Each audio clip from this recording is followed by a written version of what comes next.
COP26 qui a démarré hier. Antonio Guterres, le secrétaire général des Nations Unies, est parti de Rome en disant que ses espoirs avaient été déçus. Oui, alors il y a déjà eu 25 COP et on connaît le mode de fonctionnement des conférences des États partis à la Convention sur le climat.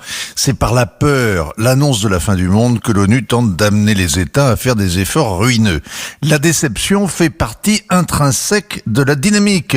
Après chaque réunion, on entend « c'est bien peu, quelle désillusion, c'est pas assez, quelle amertume ». Les plus optimistes concluent qu'on devra faire mieux la prochaine fois et les autres paniquent, il est déjà trop tard.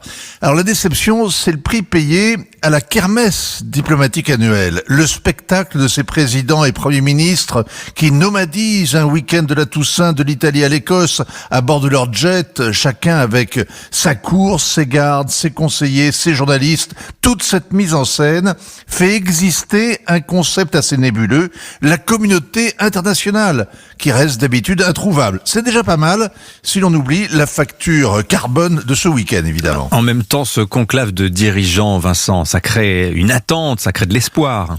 Et l'espoir est forcément déçu. Qui peut imaginer que les grands barnums diplomatiques comme le G20 ou la COP26 puissent régler en quelques jours, sous la pression des militants écolos et des médias fébriles d'impatience, des problèmes aussi complexes? La diplomatie a besoin de temps long et de l'ombre du secret. Elle peut s'en passer, mais à la marge, et uniquement pour que les chefs d'État puissent rentrer chez eux avec une victoire en main en prétendant mission accomplie.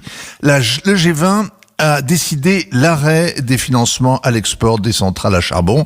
Ça va pas empêcher la fin du monde, mais c'est déjà pas rien. Alors, il y a eu des succès autrement plus ambitieux, Vincent, comme celui de la COP21 en 2015 à Paris. Oui, là, il y a 6 ans, la France a été habile. Le petit marteau de Laurent Fabius est entré dans l'histoire et il est digne d'être conservé dans un grand musée de la désinformation et des farces et attrapes qu'il faudra créer un jour, quelle que soit la météo.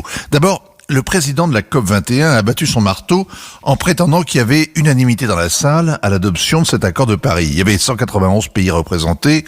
On peut pas en vouloir au ministre des Affaires étrangères d'avoir ignoré les réticences d'un trouble fait. Ensuite, John Kerry avait imposé in extremis que l'accord emploie le conditionnel et non le futur simple pour enjoindre aux pays développés de continuer à mener des plans de réduction des gaz à effet de serre.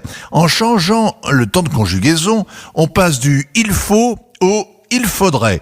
On passe de l'obligation juridiquement contraignante à un objectif flou et lointain, sans vérification des engagements souscrits, sans aucune sanction en cas de défaillance. Évidemment, ça change tout. 6 ans après, l'heure de vérité sonne à Glasgow. Le fameux marteau en bois en forme de feuille verte de Laurent Fabius en 2015, effectivement. Symbole peut-être de tous les échecs de la communauté internationale avec des guillemets, on a bien entendu. Merci Vincent. Nicolas, je me tourne vers vous hier matin avant de